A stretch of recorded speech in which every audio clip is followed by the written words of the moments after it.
ધોરણ 11 કોમર્સ વિષય નામના મૂળ તત્વો પ્રકરણ 3 આમ અગાઉ દાખલા નંબર 12 જોઈ ગયા.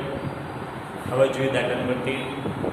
અત્યાર સુધી આપણને ધંધો શરૂ કરવાના વ્યવહારો જોયા છે. આપણે માલ મિલકત ખરીદી વેચાણના વ્યવહારો જોયા, આપણે બેંકને લગતા વ્યવહારો જોયા, લોનને લગતા વ્યવહારો જોયા, વેપારી વટાવ, રોકડ વટાવ અને ખાધને લગતા વ્યવહારો જોયા. બરાબર. હવે બધા પ્રકારના વ્યવહાર એક સાથે હોય તે જોઈએ છે આપણે. અને અમુક જે વ્યવહારો વારંવાર આવી ગયા છે એ તમને હોમવર્કમાં આપીશ. બરાબર, એ ધ્યાન રાખી દેજો. તો હવે અહીંયા આગળ આપણને કીધું છે મૌલિક સાહેબ ધંધો શરૂ કર્યો છે. 7 ટ્રેડર્સના ધંધા વ્યવહાર પડે. તો અહીં આપણે ધ્યાનમાં રાખવાનું છે, આપણે મૌલિક શાહના નામનો નથી લખતા. એણે જે ધંધો શરૂ કર્યો, તો એણે જે ધંધો શરૂ કર્યો છે નામ શું આપ્યું છે? શાહ ટ્રેડર્સ. તો આપણે શાહ ટ્રેડર્સના વ્યવહારોની આમ નોંધ લખવાની છે. તો હેડિંગ ઉપર લખવાનું શાહ ટ્રેડર્સની આમ નોંધ. ખ્યાલ આવ્યો? આપણે અંગત આમ નોંધ લખતા નથી. તો પહેલો વ્યવહાર છે 50,000 રોકડા, 20,000 દેવાદારો, 10,000 માસ્તો અને 5,000 લેણદારો લાવી ધંધો શરૂ કર્યો. તો અહીં રોકડ, દેવાદારો, સ્ટોક તો ખબર છે, એ 3 વસ્તુ ઉધાર થશે. પણ લેણદારો, તો પહેલી વખત આવ્યા લેણદારો, તો લેણદારોની જમા બાકી. યાદ રાખજો, લેણદારોનું ખાતું કરવાનું જમા. તો અહીં આપણી આમનું થશે 1 જુલાઈ 14 છે 7 આપણે શું થશે?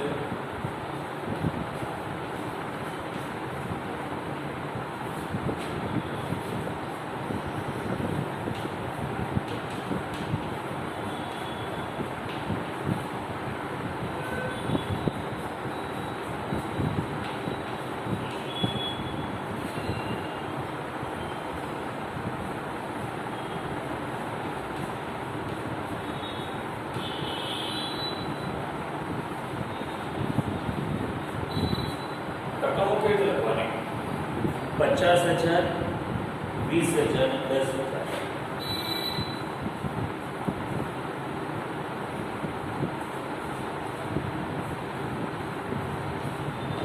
બરોબર. રોકડ છે, માલ છે, દેવાદાર છે. હવે લેણદાર ના હોય, લેણદાર ખાતે લખવાનું. 5,000 લેણદારો છે, તો લેણદાર ખાતે 5,000 લખી નાખવાનું. જોજો વિદ્યાર્થી, હવે પહેલા બધાનું ટોટલ કરવાનું.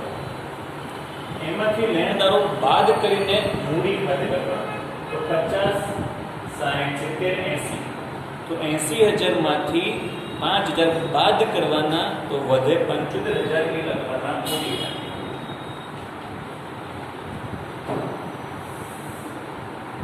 ખ્યાલ આવે છે? જો ફરીથી જોઈ લેજો. રોકડ, સ્ટોક, દેવાદાર એ બધાની ઉધાર બાકી હોય એટલે ઉધાર કરવાનું. લેણદારોની અને મૂડી ખાતાની જમા બાકી હોય એટલે જમા કર્યું. તો મૂડીમાં રકમ કેવી રીતે લખવાની? ઉધાર બધાનો સરવાળો, એમાંથી લેણદારોની રકમ બાદ કરવાની અને જે વધે મૂડી ખાતે. તો બાબત જે લખી નાખવું, રોકડ, માલ સ્ટોક, દેવાદારો અને લેણદારો લાવીને ધંધો શરૂ કર્યો તેના. બરોબર. તો બીજો વ્યવહાર છે 2 નંબર. વિજય બેંકમાં રોકડા ભરી ખાતું ખોલાવ્યું. આ તમને ખબર છે, આગળ આવી ચૂક્યો છે. આ હોમવર્કની બીજી તારીખનો વ્યવહાર હોમવર્કમાં છે. બરોબર, યાદ રાખી લેજો, જાતે કરવાનું. ત્રીજું, 20,000નો માલ સુમોલ પાસે 10% વેપારી વટાવ, 10% રોકડ ખરીદ્યો, અડધા નાના ચેકથી ચૂકવ્યા. આ ગઈકાલે કરાવ્યો છે, છતાં પણ આવા વ્યવહારો કરતી વખતે ધ્યાનમાં રાખો. એટલે ફરીથી તમને આ વ્યવહાર કરાવું છું. જો અહીંયા ધ્યાન રાખી લેજો શું છે અહીંયા આગળ.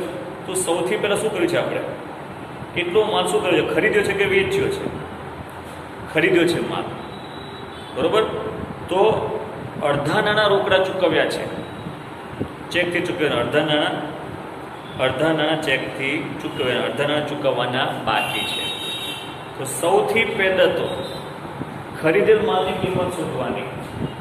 કેટલા માલ ખરીદ્યો? મૂળ કિંમત પહેલા કેટલી છે? 20,000.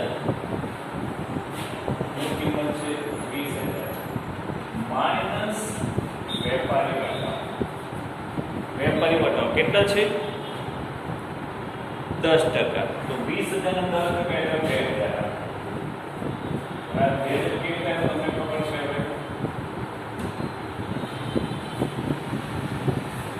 હવે ટકા શું તમારે શીખવાનું ન પડે.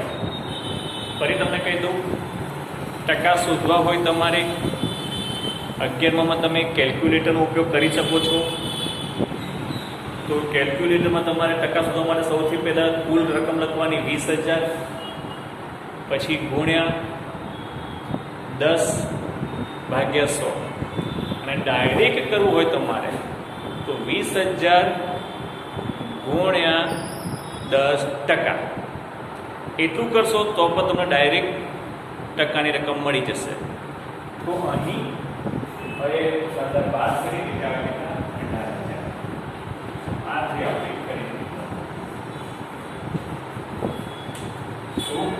આથી આપણી ખરીદ કિંમત, એટલે ખરીદ ખાતે 18,000. હવે આપણે અડધા નાણાં ચૂકવીએ છીએ ને અડધા નાણાં ચૂકવતા નથી, તો અડધાને બાકી નાણાં છે તે સુધી કરવાનું. પહેલાં તો ચૂકવવાના બાકી અડધા 50%. અડધા કેટલા છે? 9,000. બાદ કરો ચૂકવવાના બાકી અને આ ચૂકવવાના.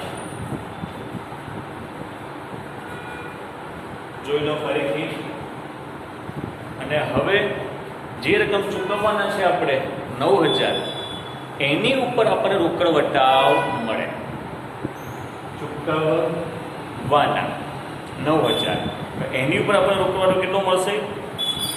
10% રોકડ વટાવ.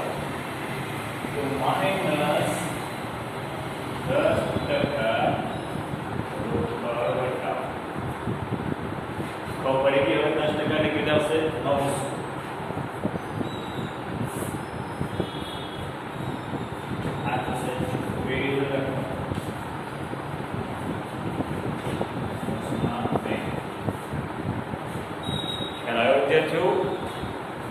ફરી ગઈકાલે પણ આ ગણતરી કરાવી હતી, વારંવાર ગણતરી નહીં થાય, બરોબર? એટલે ખરીદ કિંમત 18,000. ચૂકવીએ છે આપણે અડધી રકમ, એની પર વટાવ મળે છે અને અડધી રકમ ચૂકવવાની છે બાકી છે તે, બરોબર? સુમૂલ પાસેથી ખરીદ્યો છે આપણે, બરોબર? ધ્યાન રાખી જો વેચવાનો જાતે કરવાનો છે. એ તારીખ છે 3 તારીખ.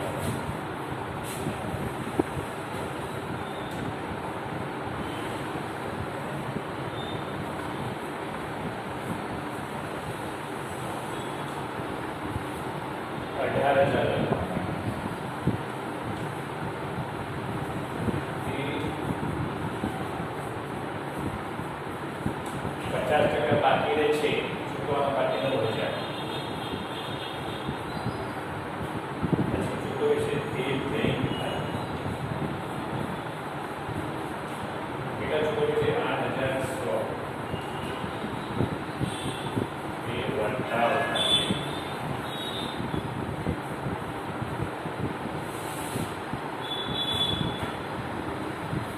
જોઈ લો એકવાર. બાબત જે લખો, સુમૂલ પાસેથી માલ ખરીદ્યો, અડધા નાણાં ચેકથી ચૂકવ્યા તેના. બરોબર? જોઈ લો ગણતરી પર, જોઈ લો ખાસ.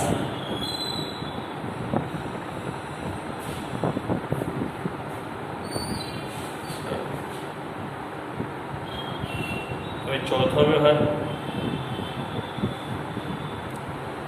15,000નું ફર્નિચર પુનિત ફર્નિચર માર્ટમાંથી 60 પર ખરીદ્યું. લારી ભાડાના 100 રોકડીથી ચૂકવ્યું. બરોબર. અહીંયા આગળ આપણે ફર્નિચર ખરીદ્યું છે અને લારી ભાડાના 100 આપણે રોકડા ચૂકવીએ છીએ.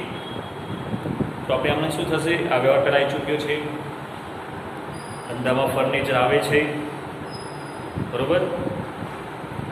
હવે જ્યારે ફર્નિચર ખરીદીએ છીએ આપણે, તો ત્યારે અહીં મિલકત યાદ રાખી લેજો.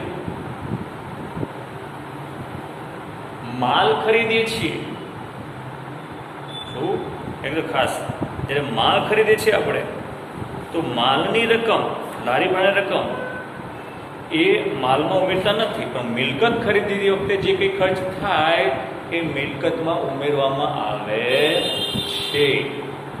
શું? તો અહીંયા આગળ ફર્નિચર ખાતે વ્યવહાર તારીખ છે 4 લાખ.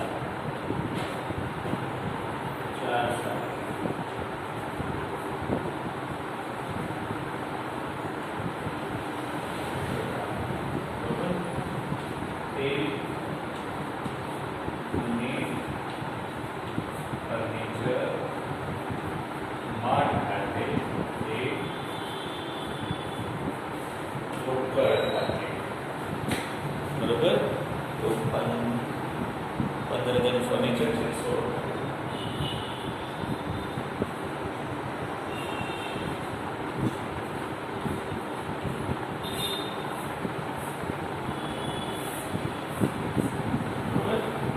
બાબત જે લખો, પૂર્ણિત ફર્નિચર માર્ટમાંથી ફર્નિચર ખરીદ્યું, લારી ભાડાના રોકડા ચૂકવ્યા તેના.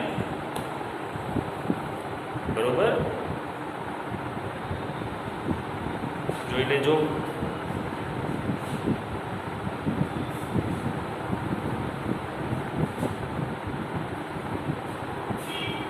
ખ્યાલ આવ્યો? હવે એના પછીનો વ્યવહાર, 5 તારીખ 3,000 માલ નુકસાની વાળો હોવાથી સુમૂલને પરત કર્યો.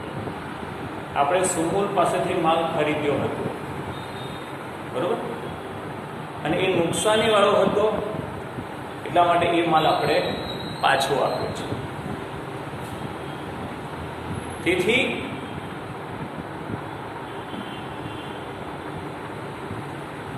ખરીદેલો માલ આપણે પાછો આપીએ છીએ, તેને કહેવાય ખરીદ પરત. બરોબર. કોને આપીએ છીએ આપણે? સુમૂલને. બરોબર. તો સુમૂલ મેળવનાર છે, વ્યક્તિ ખાતાના નિયમ મુજબ તેનું ખાતું શું થાય? પૂરું થાય, અને માલ ધંધામાંથી જાય છે. બરોબર. તો આપણે આમાં શું થશે? તારીખ 5.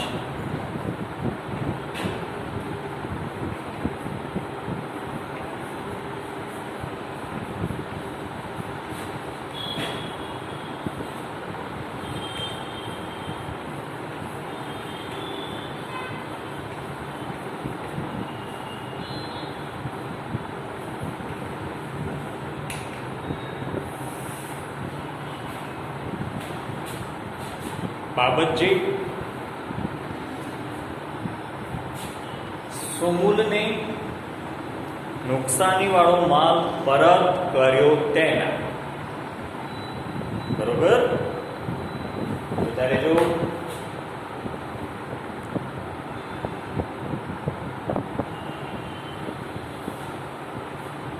તારીખ 6મી તારીખનો વ્યવહાર,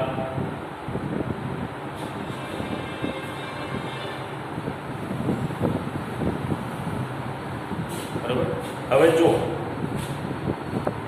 રાજશ્રીને 12,000 માલ 10% વેપારી વટાવે અને 10% રોકડ વટાવે વેચ્યું, અડધી રકમનો ચેક મળ્યો. જેવી રીતે આ ખરીદીનો વ્યવહાર હતો, એવી રીતે હવે વેચાણનો વ્યવહાર આવ્યો છે. બરોબર. ફરીથી તમને એકવાર કરાવી દઉં છું,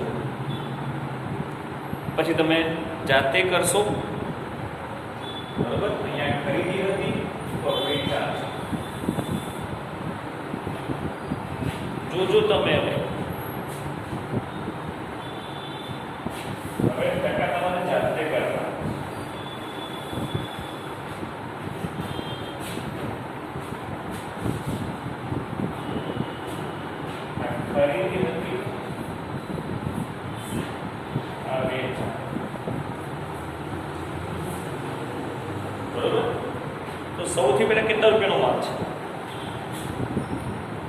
કેટલી છે? 12,000.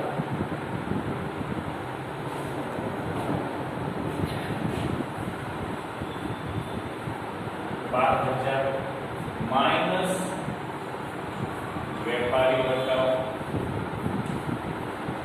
એ પણ અહીંયા 10% છે એટલે 12,000 10% 500 બાદ કરી દે 10,800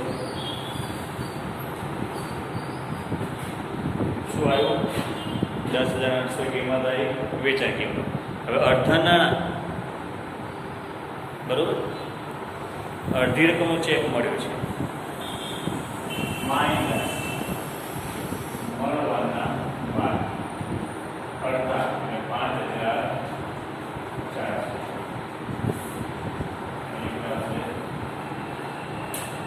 મળવાની વાત.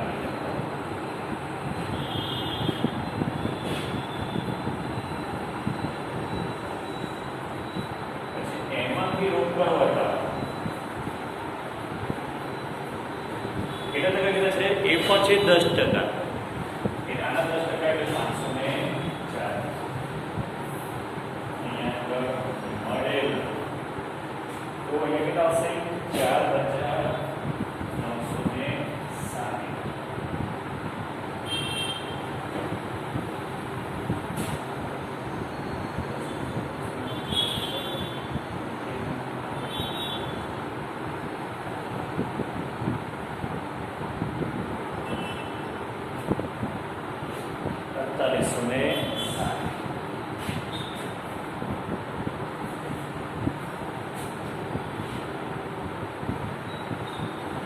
ખ્યાલ આવ્યો?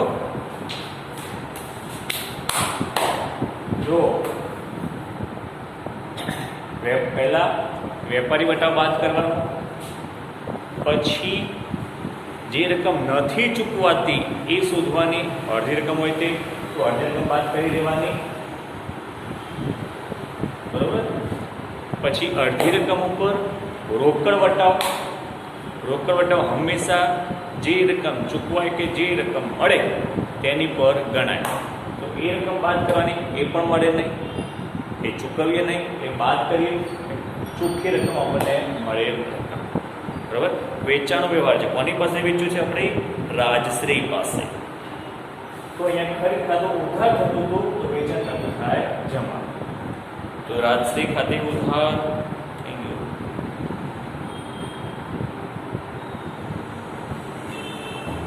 તારીખ 6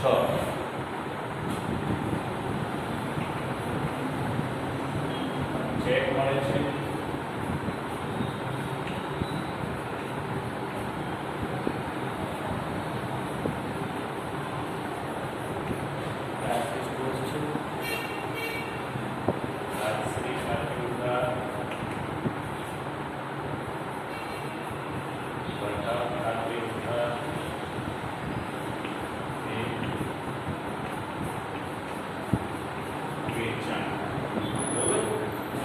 ખાતે 10,500. અડધા જે બાકી રહ્યા છે તે રાજશ્રી ખાતે 5,400. બેંક ખાતે 48,60. અહીંયા 540. 5,900.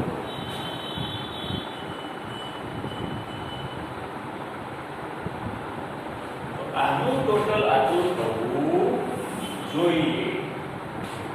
ખ્યાલ આવ્યો? જોઈ લો એકવાર ધ્યાનથી.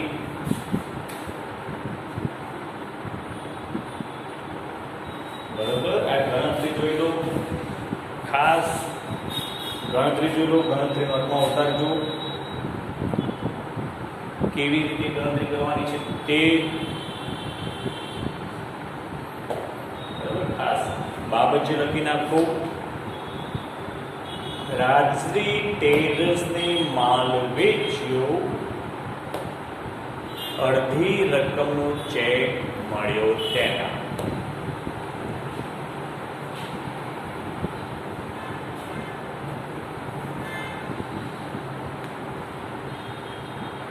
બરોબર.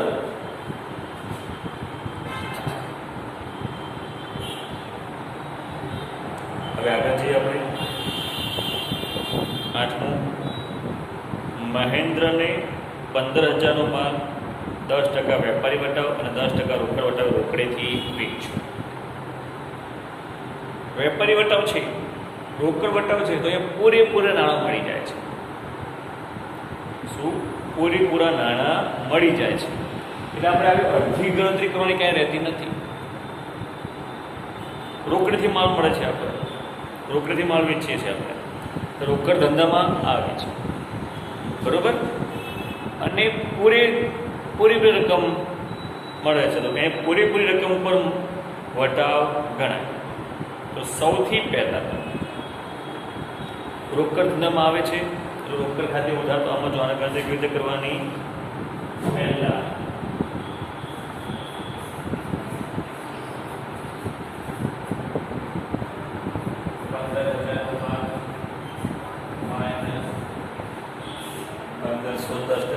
વટાવ 30,500 વેચાણ માઇનસ રોકડ વટાવ કેટલો કીધો છે? રોકડ વટાવ છે 10%.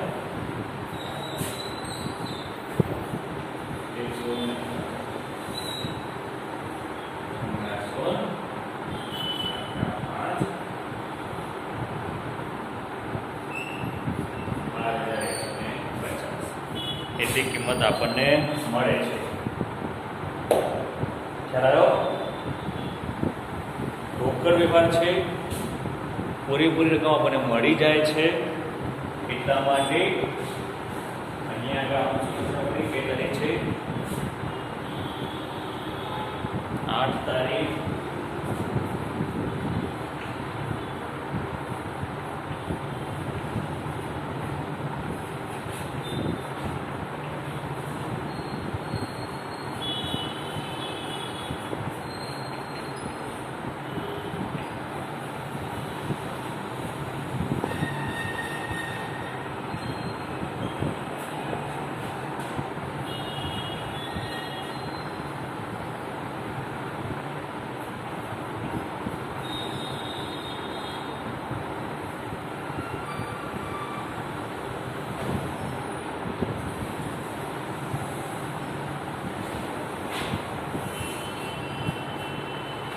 બરોબર.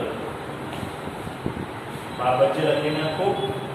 મહેન્દ્રને રોકડેથી માલ વેચ્યો તેના.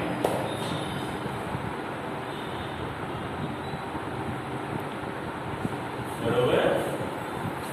ગણતરી વટાવની વેપારી વટાવ બાદ થાય, ચોપડે નોંધ થાય નહીં. રોકડ વટાવ પણ બાદ થાય, પણ એની ચોપડે નોંધ કરવાની. બરોબર. એ ખાસ ધ્યાનમાં રાખવાનું. અને પછીનો વ્યવહાર, ઘર વપરાશ માટે 300નો માલ અને 200 રોકડા લઈ ગયા. બરોબર. તો આ નોંધ હોમવર્કની અંદર આગળ ઘણી વખત આવી ચૂક્યો છે. આગળ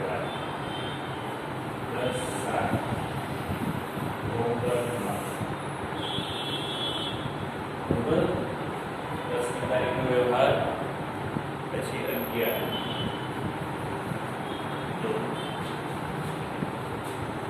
માલના પેકિંગ માટે પ્લાસ્ટિકની બેગ ખરીદી 200 ચૂકવ્યા. આ સિમ્પલ વસ્તુ છે.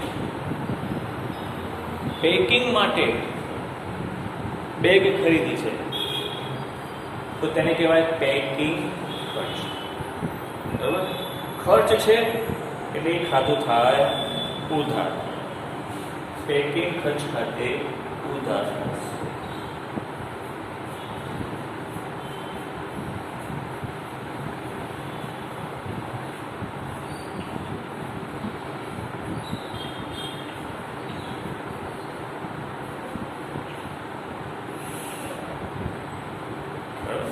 બાબતજી પેકિંગ માટે પ્લાસ્ટિકની બેગ ખરીદી તેના. બરોબર. બીજી તારીખ 10મી તારીખની હોમવર્કમાં તારીખ 12 પગાર મજૂરીના 2000 ચેકથી ચૂકવ્યા ચેકથી એટલે બેંક સિલકમાં શું થાય? ઘટાડો.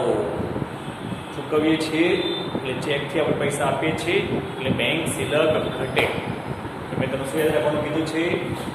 જ્યારે બેંક સિલક ઘટે તો બેંક ખાતું થાય જમા અને જે તે ખર્ચ ખાતે ઉધાર. એટલે આ વ્યવહાર પણ હોમવર્કમાં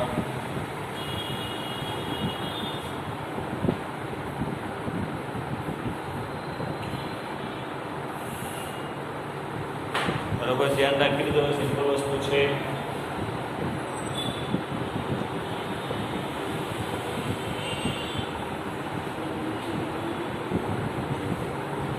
બરોબર.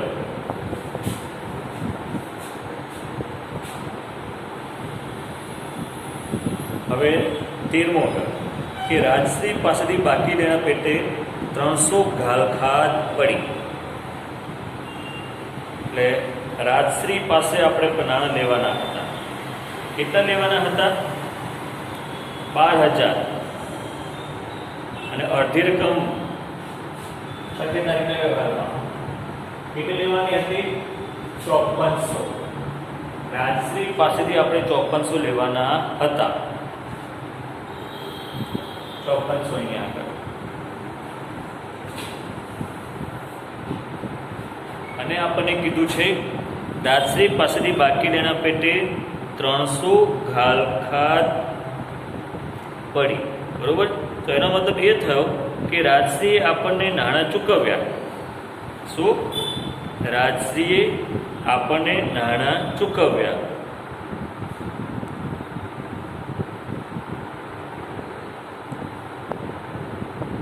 તો ઘાલખાદ 300 બાકી લેના 300 ઘાલખાદ પડી. બાકી રકમ મળી છે કે નથી મળી એ કીધું નથી આપણને. તો આપણે માત્ર ઘાલખાદની નોંધ કરીશું. બરોબર. 300 ઘાલખાદ પડી છે એની નોંધ થશે. રોકડા મળ્યા કે નથી મળ્યા એવું નથી કીધું. એટલે માત્ર આપણે ઘાલખાદની નોંધ કરીશું. તો નોંધ શું થશે? ઘાલખાદ આપણા માટે નુકસાન છે. 13 તારીખનો વ્યવહાર ઘાલખાદ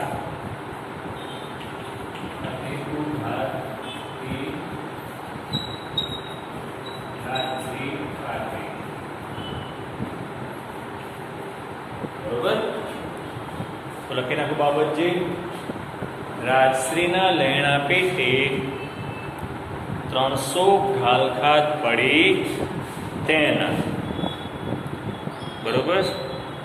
તો આજે આપણે આટલું રાખીએ છીએ. બાકીનું આવતીકાલે કરીશું. તો આજે જે બાકી રહ્યું છે આ વ્યવહાર, બીજી તારીખનો વ્યવહાર, 10મી અને 12મીનો વ્યવહાર હોમવર્કમાં લખશો તમે. શું?